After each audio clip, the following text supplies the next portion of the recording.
এই যে শেখুল হাদিস আল্লামা আজিজুল হক রহমতুল্লাহ আলাইহির ছেলে, সবাই এখন বলে জিন্দা শাহজালাল, কারাগারে বন্দী মাওলানা মামুনুল হক।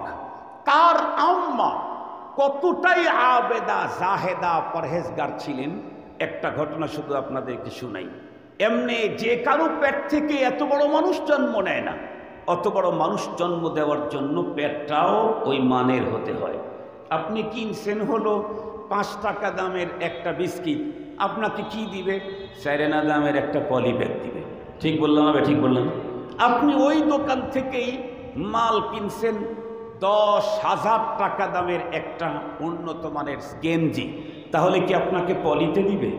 কথা বলেন না কেন? পলিতে দিবে না। ওর জন্য যে প্যাকেটটা আপনাকে দিবে, প্যাকেট তৈরি করতেই ওর 75 তার ব্যয় হয়েছে টাকা। 75 টাকা 50 পয়সা লেগেছে প্রতিটা ব্যাগে। তাহলে বস্তু যেমন দামি হয়, এটাকে বহন করার ওই প্যাকেটটাও তত দামি হয়। প্যাকেট যেহেতু দামি, এর ভিতরের জিনিসটা কম দামি হওয়ার সম্ভাবনা নাই। শেখুল হাদিস সাহেব বলেন, আমাদেরকে বুখারী শরীফ পড়াইতে একদিন বললেন যে আমি একদিন বাসায় ঢুকতেছি, তো বাসা যখন ঢুকতেছি তখন আজান মাঝামাঝি অথবা শেষ হয়ে যাচ্ছে। বাসায় গেটের প্রথম গেটটা টান দিয়েই দেখি তোমাদের আম্মা ওখানে দাঁড়ানো। আরে তুমি এখানে কেন? একেবারে নিচতলায় মেন গেটের কাছে, তুমি এখানে কেন? এরপরে আবার হাতে দেখি তার হাতের ভিতরে খাবারও লেগে আছে। আমি বললাম কি ব্যাপার, তুমি এখানে কেন? উনি তখন উত্তর করলেন, হুজুর আমার খুব ক্ষুধা পেয়েছে হঠাৎ করে, তো আমি খাবারের প্লেট নিয়ে রুমের ভিতরে বসে খাবার খাওয়া শুরু করছি, তখন মুয়াজ্জিন আজানও শুরু করছে। আমি যেই রুমে বসেছিলাম ওই রুম থেকে আজানের শব্দগুলি ভালো শোনা যায় না, এই কারণে সঠিকভাবে উত্তর দিতে পারবো না। চিন্তা করলাম 5 মিনিট পরেও তো আমি খাবার খেতে পারবো, কিন্তু 5 মিনিট পরে তো মুয়াজ্জিনের আজানের জবাব দিতে পারবো না। আজানের মৌখিক জবাব দেওয়া সুন্নতে জায়েদা, নফল আমল। এতটুকুনো যেই নারী ছাড়তে রাজি নাই, তাদের পেট থেকেই জিন্দা শাহজালাল তৈরি হবে। আমি যদি চাই আমার সন্তান এদেশের হাফিজি হোক, আমি যদি চাই আমার সন্তান মুজাহিদে আজম শামসুল হক ফরিদপুরি হোক, আমি যদি চাই আমার সন্তান কায়েদে মিল্লাত জুনাইদ বাবুনগরী হোক, আমি যদি চাই আমার সন্তান শাইখুল ইসলাম আহমদ শফি হোক রাহিমাহুমুল্লাহ, তাহলে আমাকে তাদের বাবার মার মতো হতে হবে। ঠিক বললাম? আমাকেও তাদের বাবা মার মতো হতে হবে। আল্লাহুম্মা সাল্লি আলা সাইয়্যিদিনা মাওলানা মুহাম্মদ ওয়া আলা আলিহি ওয়া আসহাবিহি ওয়া বারিক ওয়া সাল্লিম। আল্লাহুম্মা সাল্লি আলা মুহাম্মাদিন নাবিয়্যিল উম্মি ওয়া আলা আলিহি ওয়া সাল্লিম তাসলিমা। ইয়া রাব্বি সাল্লি ওয়া সাল্লিম দাইমান আবাদা আলা হাবিবিকা খায়রিল খালকি কুল্লিহিম। মুআজ্জাজ ও মুহতারাম অধ্যকার হযরত আয়েশা সিদ্দিকা রাদিয়াল্লাহু তাআলা আনহা মহিলা মাদ্রাসার ইন্তজামে আয়োজিত সালানা ওয়াজ মাহফিলের শ্রদ্ধাভাজন সম্মানিত সভাপতি মুআজ্জাজ হযরত বুজুর্গ উলামায়ে কেরাম, বিভিন্ন অঞ্চল থেকে সমাগত সম্মানিত সুধী, সর্বপ্রথম মহান আল্লাহ পাকের দরবারে আলিশানে লাখো কোটি শুকর যে রব্বে করিম অত্যন্ত দয়া করে মায়া করে ভালোবেসে আমাদের হায়াতকে দীর্ঘায়িত করে আজকের এই মুহূর্ত পর্যন্ত সুস্থ সবল রেখে বৃষ্টি ভেজা পরিবেশ উপেক্ষা করে দ্বীনের নিসবতে কোরআনে পাকের মহব্বতে দ্বীনি মজলিসের বরকতপূর্ণ এরিয়াতে আমাদেরকে অবস্থান নেওয়ার যে সুযোগ দিলেন, সে মহান সত্তার দরবারে আমরা প্রত্যেকেই শুকরগুজার হচ্ছি। জবান খুলে ভক্তি সহকারে মহব্বত নিয়ে দিল থেকে আবেগ ভরে উচ্চ কণ্ঠে সকলেই পড়ে নেই আলহামদুলিল্লাহ। সম্মানিত উপস্থিতি, অনেক লম্বা টাইম আলোচনা করার অভ্যাস আমার নেই। তাছাড়া এই প্রোগ্রামের পরে আরও একটা জায়গায় আমার বয়ানের ওয়াদা দেওয়া আছে। মূলত এই প্রোগ্রামটাই আজকের মূল প্রোগ্রাম, এটা হচ্ছে সাইড প্রোগ্রাম। এই জন্যে নির্ধারিত টাইমেই আমি সেখানে উপস্থিত হওয়ার জন্য চেষ্টা করব, বাকি আল্লাহ পাকের ইচ্ছা। ভাবতেছিলাম কোন সাবজেক্ট নিয়ে আপনাদের খেদমতে আলোকপাত করা যায়, তো দেখলাম আজকের অনুষ্ঠানটি একটি মহিলা মাদ্রাসা কেন্দ্রিক। সঙ্গত কারণেই নারীদেরকে নিয়ে কিছু জরুরি কথা আপনাদের খেদমতে পেশ করব। আপনাদের কারো কারো মনে প্রশ্ন আসতে পারে, হুজুর নারীদের সাবজেক্টের উপরে আলোচনা করতে থাকলে তাহলে আমরা পুরুষেরা থেকে লাভটা কি? না, পুরুষদেরকে আলোচনা শুনতে হবে, কারণ নারীদের গার্ডিয়ান রাখাল হলো পুরুষ। আপনারা দেখেন, কখনো যদি কেউ কোনো ছোট বাচ্চাকে সাথে করে নিয়ে কোথাও রওনা করে, আর এই ছোট বাচ্চা যদি কোনো বড় ধরনের ক্ষতি করে বসে, মানুষ ওই বাচ্চাটাকে বকা দেয় না, বকা দেয় তার অভিভাবককে। কেন? কারণ এই বাচ্চার নিয়ন্ত্রণ অভিভাবকের হাতে। অভিভাবক যদি সঠিকভাবে নিয়ন্ত্রণ করত, বাচ্চার দ্বারা এই ক্ষতি হওয়ার সম্ভাবনা ছিল না।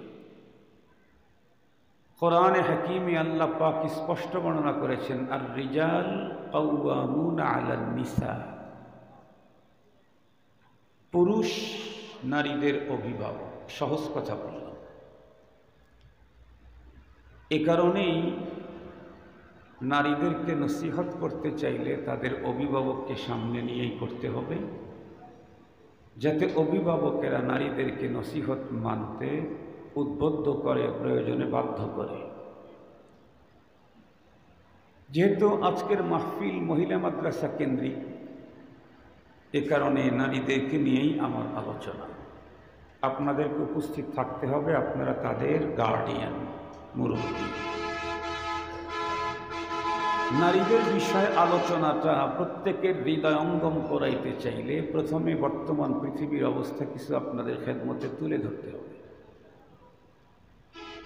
আমরা তো এই বিষয়টা প্রত্যেকেই জানি, তাম ওয়ার্ল্ডে একটা সময় মানুষ যা কল্পনা করে নাই, ভাবতেও পারে নাই, এখন ওই জাতীয় সুবিধা মানুষ নিজেরা প্রতিনিয়ত ভোগ করতেছে।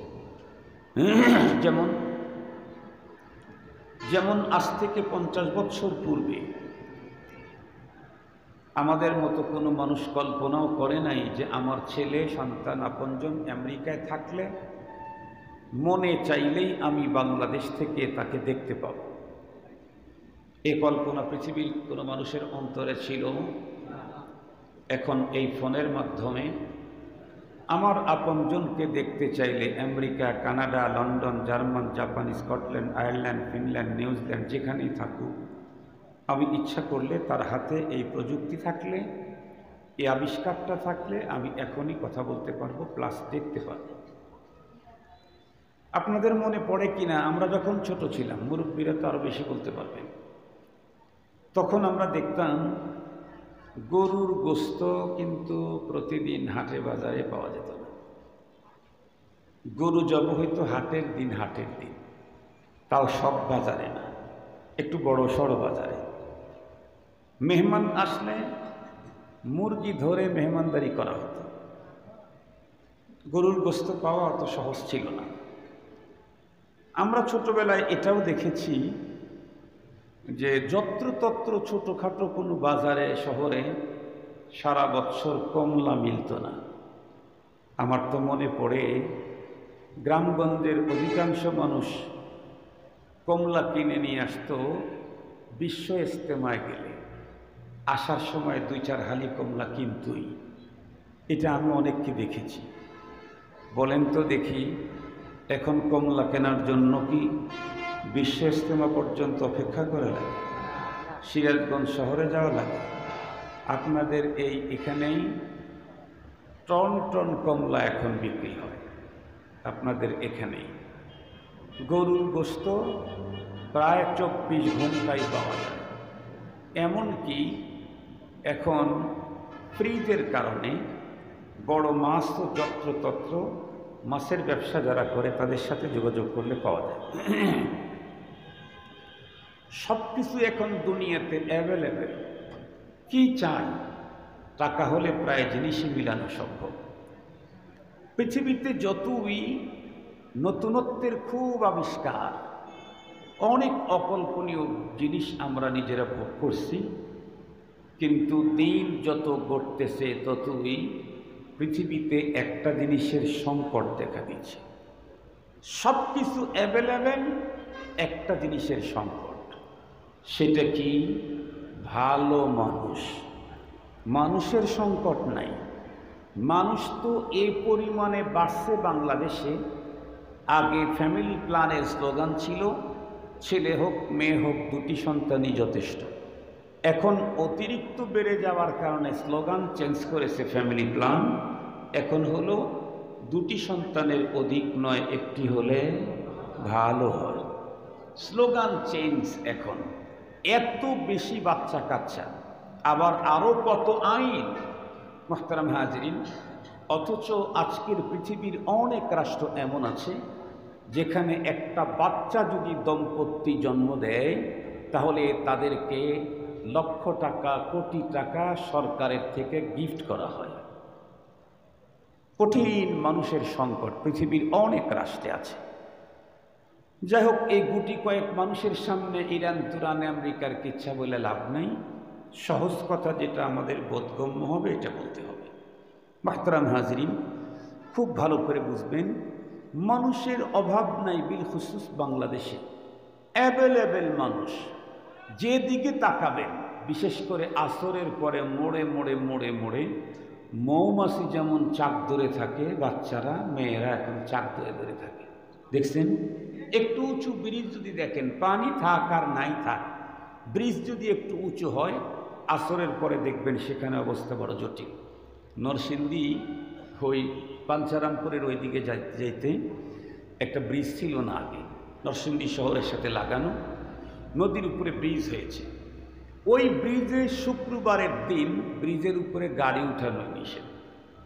শুধু এত মানুষ হয় মানুষের কারণে। ব্রিজ তো গাড়ির জন্যই, মানুষ পার করতে চাইলে তো নৌকাই যথেষ্ট ছিল। ব্রিজ দিয়েছে তো গাড়ির জন্যে, কিন্তু সে গাড়ি উঠানোই নিষেধ অনেক দূর থেকে। এ পরিমাণে মানুষের জ্যাম থাকে ওই ব্রিজের উপরে, এত মানুষ। কিন্তু মানুষের অভাব না থাকলেও আদর্শবান ভালো মানুষের বড় অভাব। কোথায় দেখবেন? কোথায়? সবচেয়ে ভালো জায়গায় বলি মসজিদ, মাদ্রাসা, পীরদের খানকা, ইসলামী রাজনীতি, সবচেয়ে ভালো জায়গা পৃথিবীর। সেখানেও অ্যাভেলেবেল ভালো মানুষ পাওয়া যায় না। সেখানে লোক সংকট, ভালো মানুষ পাচ্ছে না। আপনি দেখবেন হাজার হাজার ছেলেরা, তাদের হাতে অনেক বড় বড় ডিগ্রির সনদ আছে, কিন্তু স্কুলে একজন অঙ্ক টিচার নিয়োগ দিবেন, যোগাযোগ করতেছে 10,000, কিন্তু একটাও চয়েস হয় না। ঠিক বললাম না ভুল বললাম? 10,000 যোগাযোগ করতেছে, একটা চয়েস হয় না। আমার মাদ্রাসা জামিয়া নিজামিয়া দারুল উলুম বেতু, আমাদের মাদ্রাসা, সেখানে হিফজখানার উস্তাদ নেব। এই তো আমিও জিম্মাদারি পেয়েছি প্রায় 2 মাস, এ পর্যন্ত একজন উস্তাদই খুঁজে বের করতে পারতেছি না। আমি অনেক ফ্রেন্ড সার্কেলকে, আমাদের এলাকার ঢাকার কি বলে টাঙ্গাইলের অনেককে বলেছি যে আমাকে একটা যোগ্য, ভালো, দক্ষ, এক্সপার্ট, আন্তরিক একজন হাফেজ দেন। বেতন ভাতা, হাদিয়া, তোহফা যেটাই বলেন আমরা চেষ্টা করব সন্তোষজনক দেওয়ার জন্য। খুঁজে পাওয়া যায় না। মসজিদের ইমাম খুঁজতে গেলে যেমনটি চাই তেমনটি পাওয়া যায় না। সব জায়গাতে ভালো মানুষের অভাব। অন্য জায়গা বাদই দিলাম, আমাদের এরিয়ার কথা আমরা বললাম। আপনাদের কথা বললে তো আপনারা আবার রেগে যাবেন, আমাদের বিরুদ্ধে মামলা হামলা করার চেষ্টা করবেন। কোনো কিছু যদি খুঁজে না পান অতীতের কোনো এক মামলাতে ঢুকাই দিবেন। এই জন্য আপনাদের কথা বাদই দিলাম। আমাদের এরিয়ার কথাই বললাম। মোহতারাম হাজরিন, তাহলে আমরা কিন্তু দেখছি এক বাবার 10 সন্তান, 10টা সন্তানই শিক্ষিত। বাবা এখন চাচ্ছে, ছোটবেলা থেকে তার বাবা ইন্তেকাল করেছিলেন, অনেক কষ্ট করে মানুষের বাড়িতে, মানুষের ফার্মে চাকরি করে করে অনেক কষ্ট করে ফ্যামিলিটাকে গড়াইছেন আল্লাহর মেহেরবানিতে। এখন প্রচুর প্রাচুর্যতা, সম্পদের কোনো অভাব নেই। এই সম্পদ, বিশাল বিস্তৃত সম্পদ, এগুলি 10 সন্তানের কোনো একজনকে বাবা জিম্মাদারি দেওয়ার সাহস করেন না। তার মানে একটাও বাবার কাছে যোগ্য না। তাহলে সব জায়গাতে ভালো মানুষের অভাব। কিন্তু দুঃখের সাথে বলতে হয়, তামাম পৃথিবীর সব সেক্টরে ভালো মানুষের প্রচুর অভাব থাকলেও ভালো মানুষ তৈরি করার পথ পদ্ধতি রাষ্ট্রীয় পর্যায় থেকে, সামাজিক পর্যায় থেকে, ব্যক্তিগত দিক থেকে আমরা বন্ধ করে ফেলতেছি। বন্ধ। ভালো মানুষের প্রোডাক্ট এই পৃথিবীতে যাতে না আসে, এই জন্য সব পথ পদ্ধতি ক্লিয়ার করা হয়েছে। আমি আপনাদেরকে জিজ্ঞেস করতে চাই, এক এক জিনিস এক এক কারখানাতে তৈরি হয়। মানুষ তৈরি হয় কয়টা কারখানায়? একটা কারখানা, সেটা মার পেট। মানুষ তৈরি হয় কোথায়? মায়ের পেটে আল্লাহ পাক মানুষকে বানান। মায়ের পেটে মানুষ তৈরি হয়। মানব তৈরির ফ্যাক্টরি একটাই, মার পেট। আপনারা অবশ্যই বুঝবেন, ফ্যাক্টরি যদি উন্নত সুন্দর না হয়, ওই ফ্যাক্টরির প্রোডাক্ট কখনো ভালো হওয়ার সম্ভাবনা নাই। সহজে বোঝাবার জন্য আমি দুই একটা মিসাল দিয়ে থাকি অনেক সময়, আজকেও দেই। আমাদের এলাকাতে ব্রিক ফিল্ড আছে না, ইট ভাটা আছে না? ইট ভাটা আছে।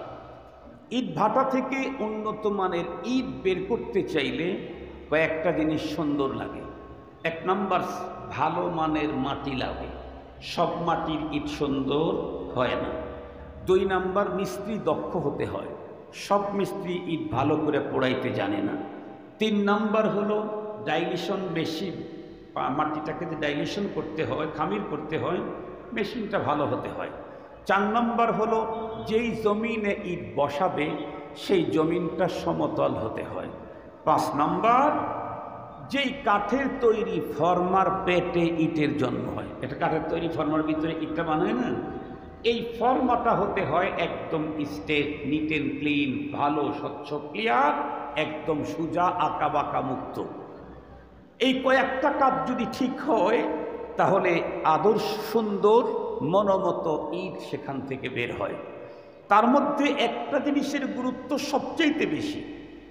মাটি যদি পৃথিবীর সবচাইতে সেরাও হয়, মিস্ত্রি যদি বিশ্বের ভিতরে নাম্বার 1 হয়, ডাইলিউশন মেশিনটা যদি বিশ্বের লেটেস্ট আবিষ্কৃত হয়, জমিনকে যদি ওয়াটার লেভেল করা হয়, অথবা জমিন বাদ দেন টাইলসের উপরে, চায়না টাইলসের উপরে যদি ইট বসায়, কিন্তু সব ভালো হবার পরেও ইট যেই ফর্মার পেটে জন্ম নেয়, সেই ফর্মাটা যদি বাঁকা হয়, আর সব ঠিক হইলে কিয়ামত পর্যন্ত একটা সোজা ইট আশা করা যায় না। সব ভালো, মাটি উন্নত, মিস্ত্রি বিশ্বসেরা, মেশিন তার দুনিয়ার ভিতরে লেটেস্ট, আর জমিনের উপরে দেয়ই নাই, দিয়েছে কিসের উপরে? টাইলসের উপরে, তাও আবার বাইরের টাইলস। এরপরেও একটা সোজা ইট বের হবে না যতক্ষণ পর্যন্ত ইট তৈরির বলেন মূল ফর্মাটা সুন্দর না হবে, সোজা না হবে। ঠিক তদ্রূপ দেশের রাস্তাঘাট, তথ্য প্রযুক্তি, যত কিছু শিক্ষা দীক্ষা যতই উন্নত করা হোক না কেন, যতক্ষণ পর্যন্ত মানুষ তৈরির ফর্মা, মার পেট, মা জাতি যতক্ষণ পর্যন্ত সুন্দর না হবে, ততক্ষণ পর্যন্ত একজন আদর্শবান মানুষ পৃথিবীতে আশা করা যায় না। মুহতারাম হাজিরিন, আদর্শবান মানুষ পাওয়ার জন্য 2 জনকে আদর্শ হতে হয়। একটা হলো বাবা, আর একটা হলো মা।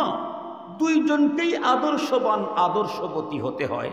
বাট বাবার চাইতে মার সন্তান ভূমিষ্ঠ করা, জন্ম দেওয়াতে ভূমিকা অনেক অনেক অনেক বেশি, বাবার ভূমিকা কম।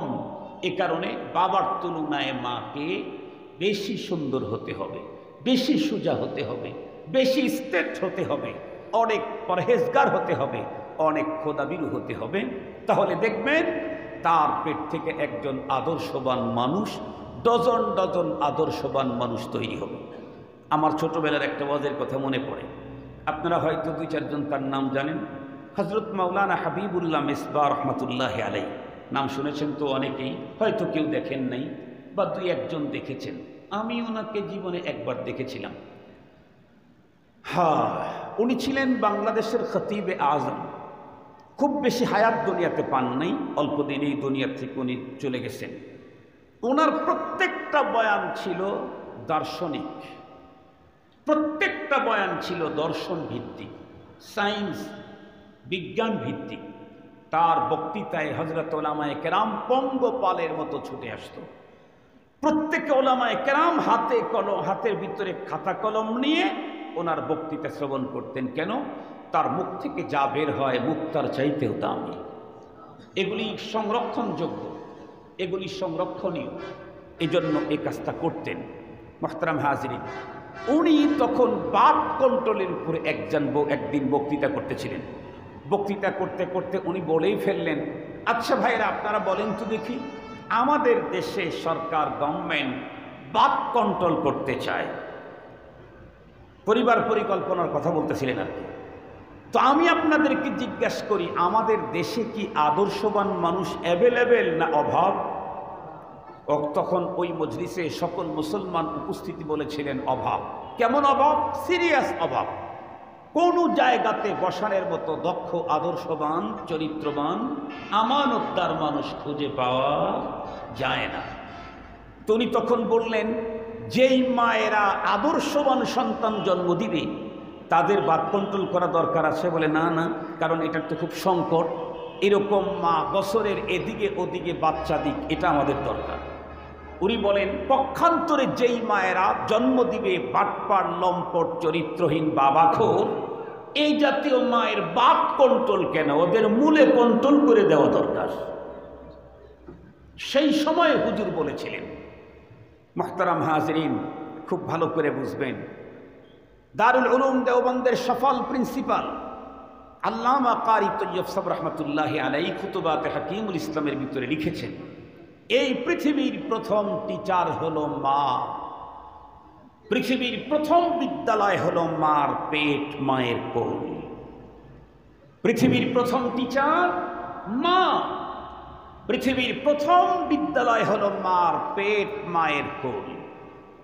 সঙ্গত কারণেই আদর্শবান সন্তান পেতে চাইলে বাবা আর মা দুজনকে আদর্শবান, আদর্শবতী হতে হবে। আপনারা লক্ষ্য করে দেখছেন কিনা, এখন এই জিনিসটা একটু কম। আমরা ছোটবেলায় দেখতাম, যেই ফ্যামিলির সবাই বিড়ি খায়, যেই ফ্যামিলির সবাই বিড়ি খায়, দেখবেন ওই ফ্যামিলির ছোট্ট ছোট্ট বাচ্চারা শোলা ভেঙ্গে ওর এক মাথায় আগুন লাগায়া দাদার সুন্নত জারি করে বাড়ির কন্যারে গিয়ে। দেখেন নাই? দাদা খায়, বাবা খায়, চাচা খায়, ও এই সুন্নত চালায়। পক্ষান্তরে যেই ঘরের সবাই নামাজি, ওই ঘরের ভিতরে দেখবেন বাচ্চা, একটা ছোট্ট বাচ্চা একা একা হাঁটতে চলতে পারে, মা তাকে ঘুম পাড়ায় দিয়ে কাজে চলে গেছে, খাটের উপরে শোয়। মসজিদওয়ালা বাড়ি, মুয়াজ্জিন জোহরের সালাতের আজান শুরু করেছে, আজানের শব্দে বাচ্চার ঘুম ভেঙে গেছে। বাচ্চা ঘুম থেকে উঠে, কোনো বাচ্চা ঘুম থেকে উঠেই কান্দা স্টার্ট করে, আসে না নাই? কান্না শুরু করে। আবার কোনো বাচ্চা আছে ঘুমের থেকে উঠেও কান্না করে না, হাসি দেয়। ওই বাচ্চা ঘুম থেকে উঠেই কান্না দিবে, এর মধ্যেই হাইয়া আলাস সালার আওয়াজ ওর কানে ঢুকছে। ও বাচ্চা তখন ডান দিক বাম দিক পুরা ঘরে তাকায়, দেখে কেউ নাই। ও তখন কি করে, ঘরের আলনার উপরে যে কাপড় রাখা আছে, ওর কিন্তু পরনে কিছু নাই, কিন্তু কাপড় একটা টান দিয়ে জমিনের ভিতরে বিছায়া যায় নামাজ বানায়া ল্যাংটা অবস্থাতেই মা আর বাবার মতো নামাজ শুরু করে। দেখছেন কি? ল্যাংটা অবস্থায় সেজদা দিতে দেখেন নাই জীবনে কোনো শিশুকে? দেখেছেন? উলঙ্গ, নেই কোনো কাপড়, কিন্তু সে জমিনের ভিতরে সেজদা দিচ্ছে কেন? কারণ তার পিতা মাতাকে আজানের পরে এভাবে সেজদা দিতে দেখেছে, এখান থেকেই শিক্ষা গ্রহণ করে। আপনাদের মনে পড়ে কিনা ছোট্টবেলায় আমরাও তো এই খেলা করেছি। সকালবেলায় শীতের দিনে পান্তা ভাত, ওই কি কড়কড়া ভাত। আগে কড়কড়া ভাতের কিন্তু সিস্টেম ছিল, প্রায় বাড়িতে রসুনের আবাদ হইতো, চাষ হইতো, রসুনের পাতা, শুকনা মরিচ, এরপরে 1 নম্বরে সরষের তেল। এইটা দিয়ে যদি কড়কড়া ভাত সুন্দর করে সিস্টেম করে, বর্তমানের পোলার চাইতে কম মজা না? ঠিক বললাম না? ঠিক বললাম? বর্তমানে যে পোলা আছে এর চাইতে মজা ওইটাতে কম না। আল্লাহ শুকুর আমরাও খেয়েছি। সকালবেলায় এই কড়কড়া ভাত খাওয়ার পরে আমরা সবাই খেলার সাথে একযোগে বাড়ির কর্নারে পুকুরের ধারে খেলতে গেছি। তো খেলতে যাওয়ার পরে কি করেছি, আমরা ছেলে যারা, তারা পাটখড়ি জমিনের ভিতরে পুঁতে পুঁতে একটার সাথে আর একটার সংযোগ দিয়ে কলা গাছের ডাল নিয়ে এসে, পাতা নিয়ে এসে ওর উপরে দিয়ে ঘর বানানোর কাজ করছি। ওই জায়গাতেই আবার আমাদের ছোট্ট বোনেরা, ভাতিজিরা, ওরা জমিন খনন করে করে হাইশাল তৈরি করছে, চুলা তৈরি করছে, করে ওর উপরে কটি বাটি উঠাইয়া দিয়া মিশা মিশা আবার জাল শুরু করছে। মনে পড়ে কি, মাঝে মাঝে আবার ওখান থেকে কিছু নিয়ে মিশা মিশা চা খেয়ে। এই কথাটাই একজন কবি বলেছিলেন। একজন কবি বড় চমৎকার বলেছিলেন। কবিতাটা আমার কিছুক্ষণ আগেও জেহেনের ভিতরে ছিল, আসতেছে না। কবিতাটা আসলে আমি আপনাদেরকে শোনাইয়া দেব। যে ছোট্ট ছোট্ট বাচ্চারা জমিনের ভিতরে চুলা তৈরি করে মিশা মিশা আগুন লাগায়া মাঝে মাঝে চাপতেছে আর বলতেছে, লবণ বেশি হয়ে গেছে, এই ঝাল বেশি হয়ে গেছে। আবার মাঝে হাত টান দিয়ে বলে, হাতটা পুড়ে গেছে। আসলে আগুনের গুষ্টি নাই।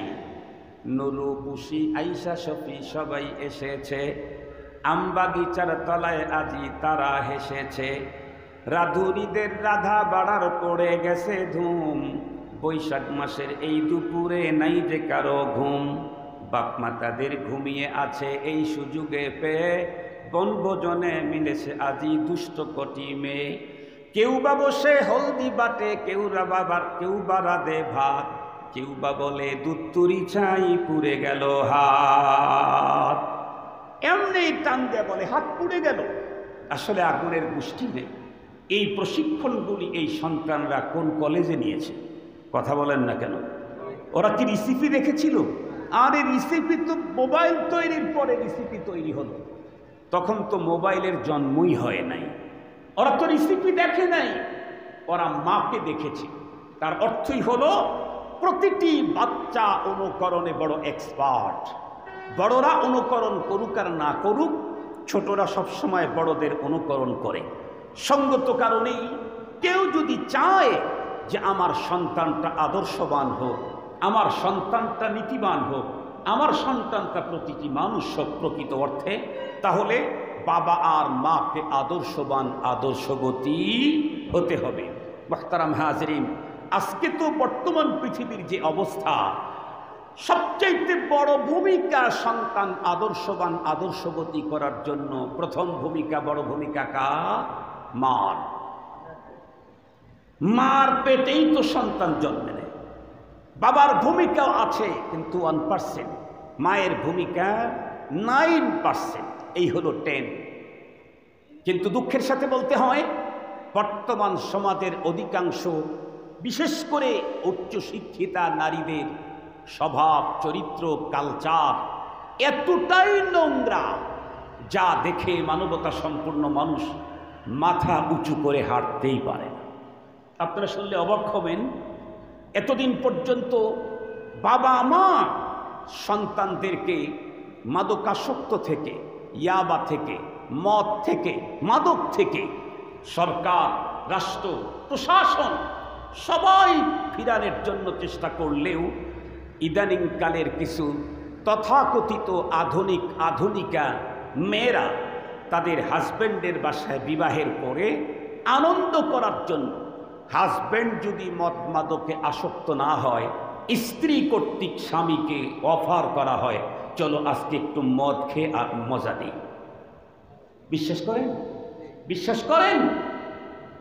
স্ত্রী কর্তৃক স্বামীকে অফার করা হয়, চলো আজকে একটু মদ খেয়ে মজা নেই, চলো আজকে একটু ইয়াবা খেয়ে মজা নেই।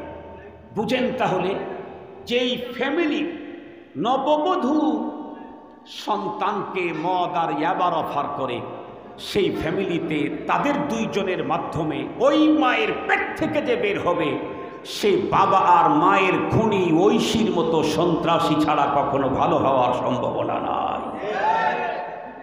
ও হবে মা বাবার খুনি, ওর পেট থেকে যে বের হবে। আজকে ইউনিভার্সিটিগুলোতে গিয়ে দেখবেন, কলেজগুলোতে গিয়ে দেখবেন, ইভেন অনেক স্কুলে গিয়ে দেখবেন, শুধুমাত্র কেবলমাত্র 6-7 ছেলেরাই বিড়ি খায়, শুধুমাত্র 6-7 ছেলেরাই সিগারেট খায়, এমনটি না।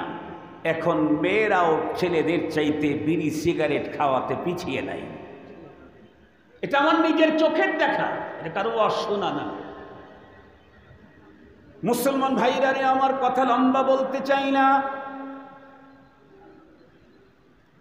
বলতেছিলাম, বর্তমান পৃথিবীর সব জায়গাতে সব কিছু অ্যাভেলেবেল পাওয়া গেলেও একটা জিনিসের সিরিয়াস সংকট দিন যত যাইতেছে ততই বেশি দেখা দিচ্ছে। সেটি হলো পৃথিবীর সব সেক্টরের ভিতরে দিনদার, পরহেজগার, ভালো মানুষ, বন্ধুরা আমার, আমানতদার, নীতিবান মানুষের বড় অভাব। আমরা প্রত্যেকেই ভালো ও নীতিবান মানুষের অভাব অনুধাবন করলে কি হবে? এই ফ্যানটা চলে না, 100 বার বললাম এ পর্যন্ত, কতবার বললাম যে ফ্যানটা একটু চালাও, ফ্যানটা একটু চালাও। এমনি কি প্রদর্শনী করার জন্য নিয়ে আসছে এরা, রূপ দেখাবার লেগে? এগুলা হয়, এগুলা খুলে দেন, খুব বেশি গরম। আল্লাহ আল্লাহ আল্লাহ, কি বলতেছিলাম? সব সেক্টরের ভিতরে আদর্শবান ভালো মানুষের অভাব, কিন্তু ভালো মানুষ তৈরি হবে বন্ধুরা আমার যেই পথ পদ্ধতিতে, সেই পথ পদ্ধতিগুলা আমরা রাষ্ট্রীয়ভাবে সামাজিকভাবে বন্ধ করে রেখেছি, ঠিক না বেঠিক? এখন তো বন্ধুরা আমার কিছু মানুষ তারা আছে ব্যক্তিগতভাবে তাদের সন্তান ছেলে হোক আর মেয়ে হোক তাদেরকে দিনই শিক্ষায় শিক্ষিত করাইতে চায়, কিন্তু বন্ধুরা আমার দিনই শিক্ষার উপরে যেই নীতিমালা আরোপ করা হচ্ছে তাতে সামনের দিন মুসলমানদের জন্য অত্যন্ত ভয়ঙ্কর হবে। সবাই দোয়া করা দরকার, আল্লাহ পৃথিবীতে তুমি অতদিন পর্যন্ত আমাদেরকে বাঁচায় রাখো যতদিন পর্যন্ত তোমার দিন নিয়ে আমরা আমাদের জীবন কাটাইতে পারি। এমন কোনো সিচুয়েশন যদি তৈরি হয় পৃথিবীতে আমরা থাকবো কিন্তু দিন নিয়ে থাকতে পারবো না, তাহলে ওই জাতীয় হায়াত আমাদের কারো জন্য মঙ্গল হতে পারে না। আল্লাহ পাকের রাসূল বলছেন, ফাবাতানুল আরদি খায়রুল লাকুম মিন যাহরিহা। পৃথিবীর কিছু পজিশন এমন আছে, 3টা আলামতের কথা নবীজি বলেছেন যে এই 3 অবস্থা যখন পৃথিবীতে তৈরি হবে তখন পৃথিবীর মানুষগুলা পৃথিবীতে বাঁচার চাইতে মরা তাদের মঙ্গল। রাসূলুল্লাহ সাল্লাল্লাহু আলাইহি ওয়াসাল্লাম বলেছেন। আর 3টা অবস্থা এমন আছে যে এই 3 অবস্থা যদি পৃথিবীর ভিতরে চালু থাকে, ফাযাহরুল আরদি খায়রুল লাকুম মিন বাতানি, তাহলে তোমাদেরকে মরার চাইতে দুনিয়াতে বেঁচে থাকাই তোমাদের জন্য উত্তম। সুবহানাল্লাহ বললেন না একটু? যেই 3 অবস্থার কথা বলার পরে নবী বলেছেন এই অবস্থা তৈরি হলে বেঁচে থাকার চাইতে মরাই উত্তম। সেই 3 অবস্থার মুখোমুখি এখন আমরা। এই জন্য আল্লাহ পাকের কাছে খুব বেশি দোয়া করতে হবে। মুহতারাম হাজিরিন, তাহলে এ পর্যন্ত আলোচনা দিয়ে কি বুঝলাম? আলোচনা দিয়ে বুঝলাম আদর্শবান মানুষ পেতে চাইলে সর্বপ্রথম নাম্বার 1 মা জাতিকে আদর্শবতী হতে হবে। আদর্শবতী মার পেট থেকে আদর্শবান সন্তান জন্ম নিবে। আপনারা তো জানেন আব্দুল কাদের জিলানী জন্মের জন্য ওনার মার মতো মা লাগবে। ঠিক বললাম না? ঠিক বললাম?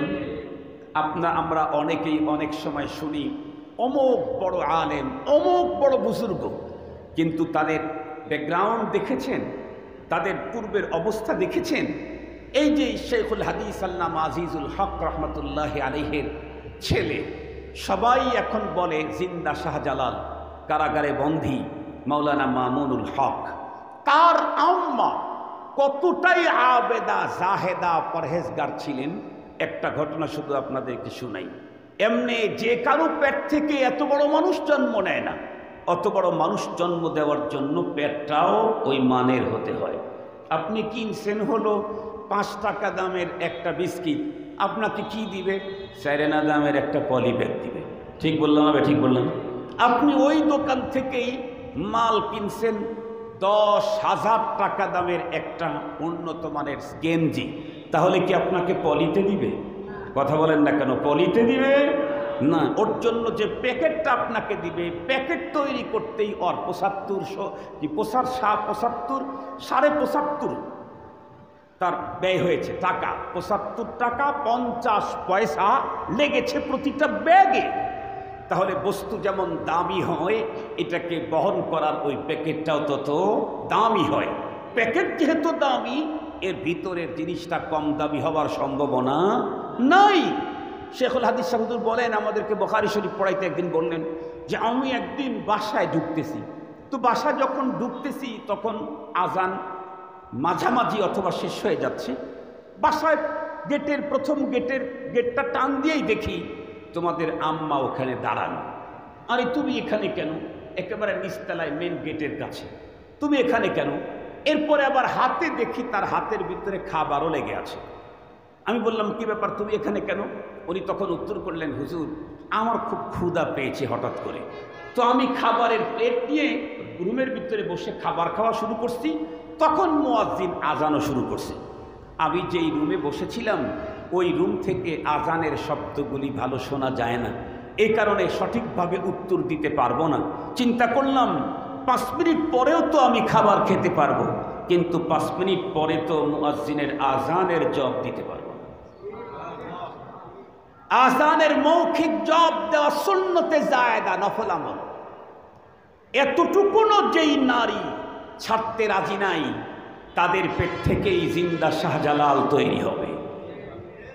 আমি যদি চাই আমার সন্তান এদেশের হাফিজ হোক, আমি যদি চাই আমার সন্তান মুজাহিদে আজম শামসুল হক ফরিদপুরি হোক, আমি যদি চাই আমার সন্তান কায়েদে মিল্লাত জুনাইদ বাবুনগরী হোক, আমি যদি চাই আমার সন্তান শাইখুল ইসলাম আহমদ শফি হোক রহিমাহুমুল্লাহ, তাহলে আমাকে তাদের বাবার মার মতো হতে হবে। ঠিক বললাম? আমাকেও তাদের বাবা মার মতো হতে হবে।